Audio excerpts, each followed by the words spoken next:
everybody. I'm here with my Uyghur friend, and we have a very serious topic to discuss.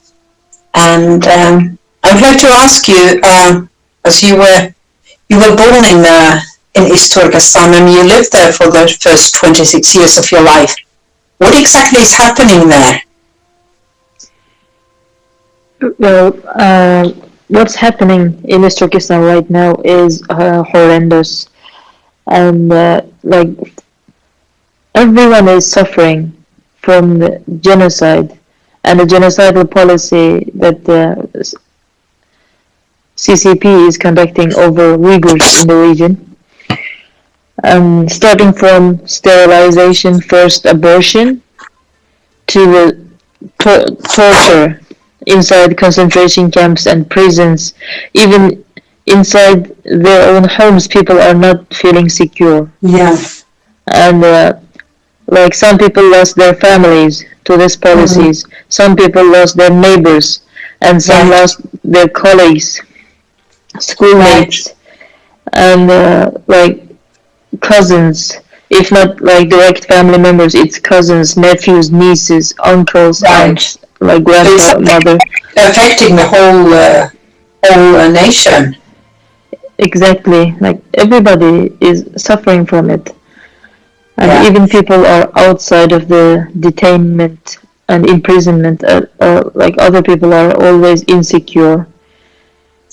Because I paid attention, there's a lot of debate and arguments over whether this can be termed as genocide. But as we know, the United States State Department and Secretary Pompeo already declared what is happening to Uyghurs as genocide, and the Parliament of Canada followed soon after, and now recently the Dutch Parliament voted that whatever Uyghurs experience, it can be determined as genocide. And it's interesting because in the Convention on Prevention and Punishment of the Crime of Genocide, which is a United Nations organization, genocide is actually determined not just killing members of the group, that's just one aspect of it, but it's also causing serious bodily or mental harm to members of that group and deliberately inflicting on the group conditions of life calculated to bring about its physical destruction in whole or in part, or imposing measures intended to prevent births within that group, or forcibly transferring children of the group to another group. Can you see some of these happening in your home country? Well, all of this is happening in East Turkestan right now. Right. Because from little babies, even babies before born, they're aborted. And to the like very elderly people, all are suffering, like physically and psychologically. It's really like huge torture that's happening to people's lives there. All of this is happening, even more than this. I would say personally, like United Nations Convention of Genocide, this criteria should be updated. By newly measures that are invented by Chinese Communist Party. I would think something like organ harvesting would fit into this category.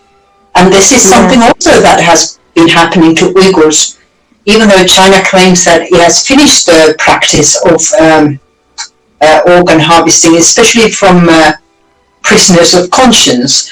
And many Uyghurs fall into that category. I mean, there are so many who've just arbitrarily been and extrajudicially have been sentenced to long prison sentences from over 10 years or sometimes to life. Yes. It's in China, it's kind of like dark convention in a whole society. There is always it's been always happening to Falun Gong practitioners like years ago, but it didn't cease the whole practice. and it's still happening to Uyghurs right now. And it's the China claims all sort of things. They can deny, they can hide it, they lie.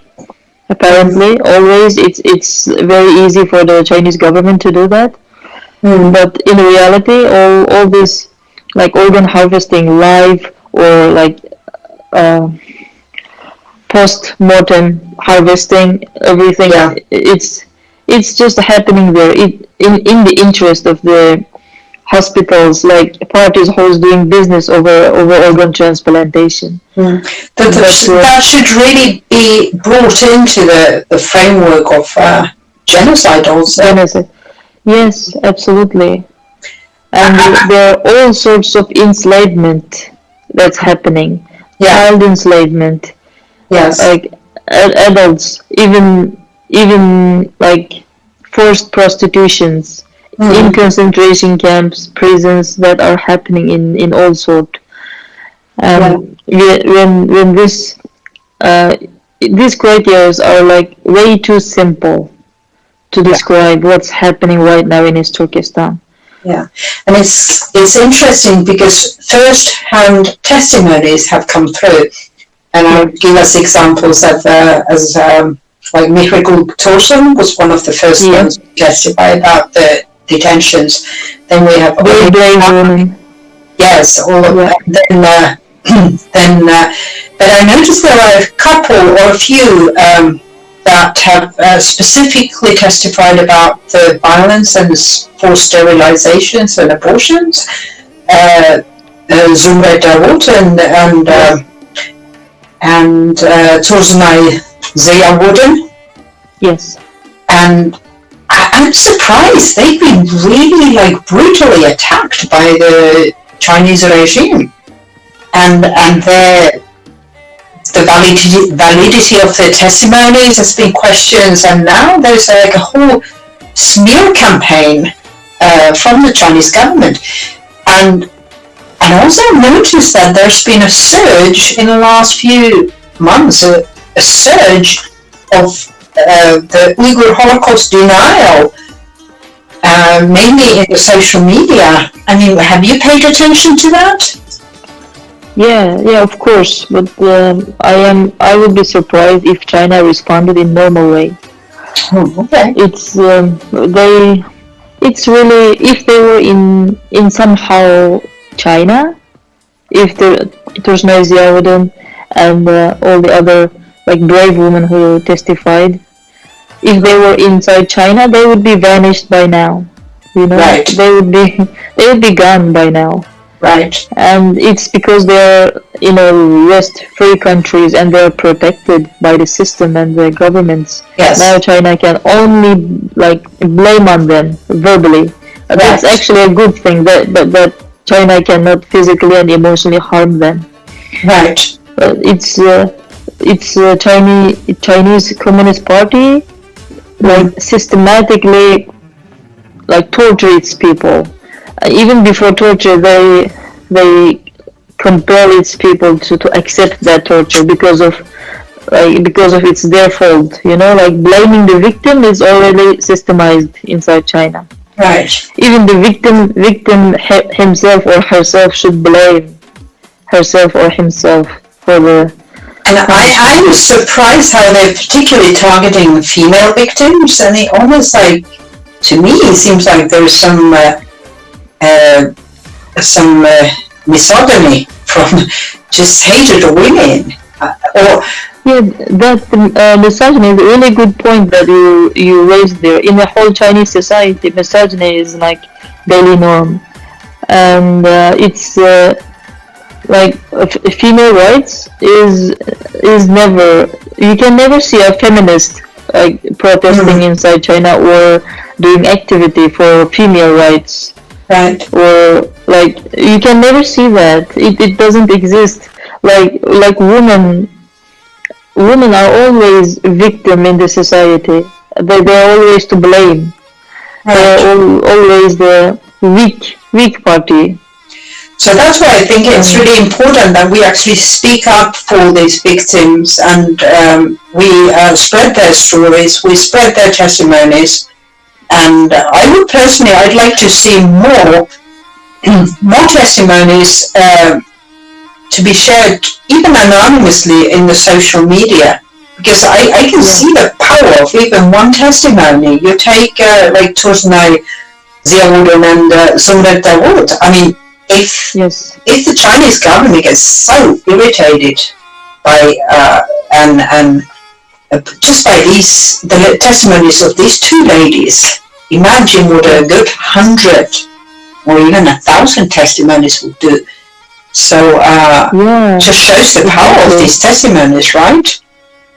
Yeah, exactly. Because those brave women, they're exposing the real face of CCP China, you know? Yeah. To the free world, the CCP China is the biggest threat. They're not just as nice as we see right now. Mm. It's just they're expanding.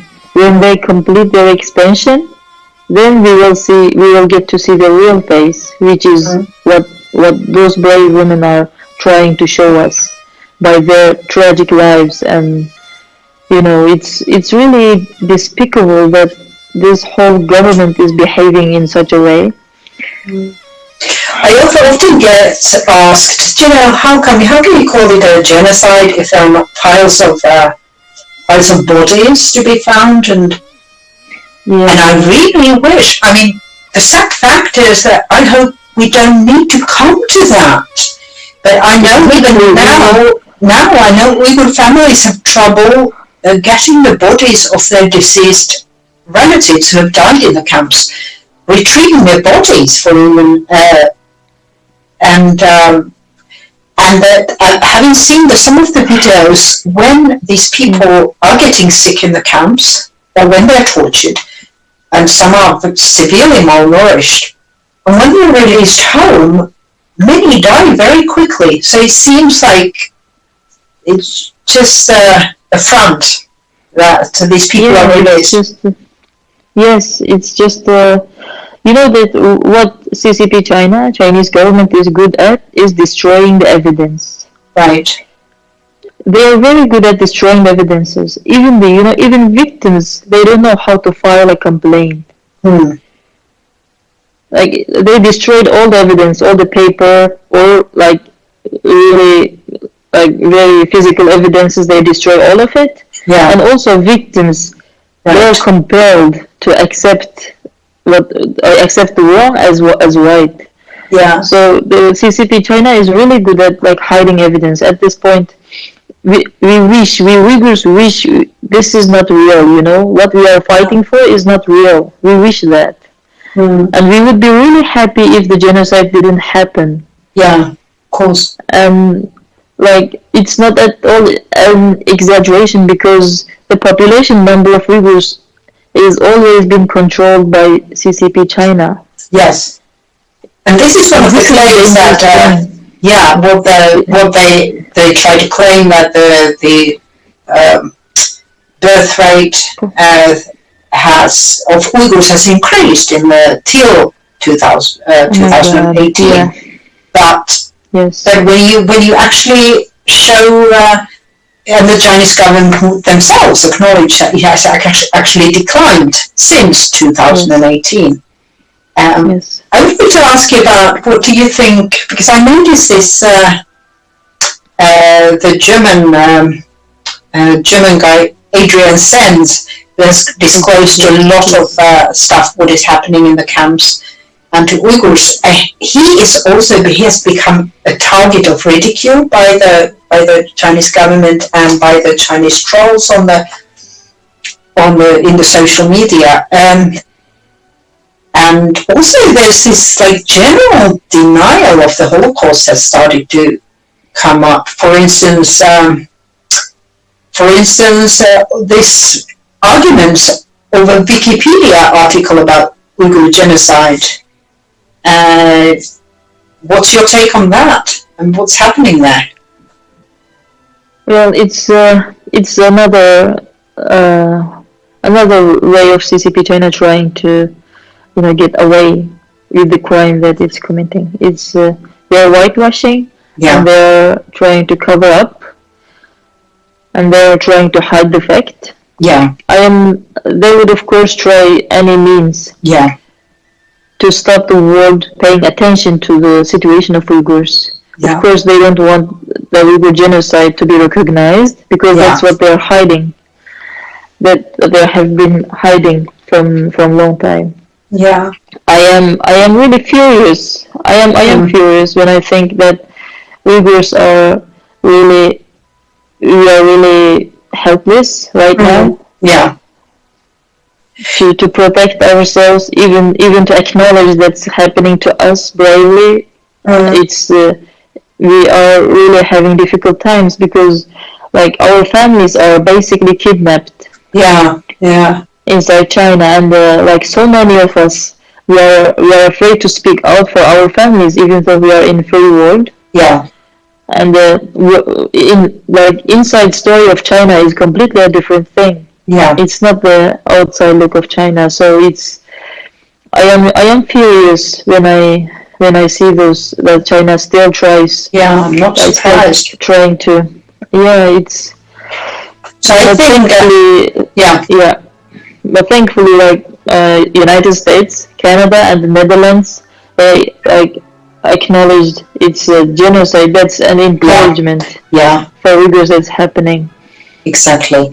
And I would say I'm not an Uyghur, but I think it's important to connect with the Uyghurs in our neighborhoods and let the Uyghurs know that they're not alone, and we'll need to be the voice for the Uyghurs that for some reason cannot speak out, or that are manipulated by the CCP, or those that are imprisoned. So we'll need to be a voice for them. And this is what we're trying to do with our little podcast, just to bring up these even difficult topics. And hopefully we'll... Thank you. Well, thank you. Thank you. It's a pleasure talking with you, and we'll continue, right? Yes. Okay. Okay. Till next time. Bye-bye.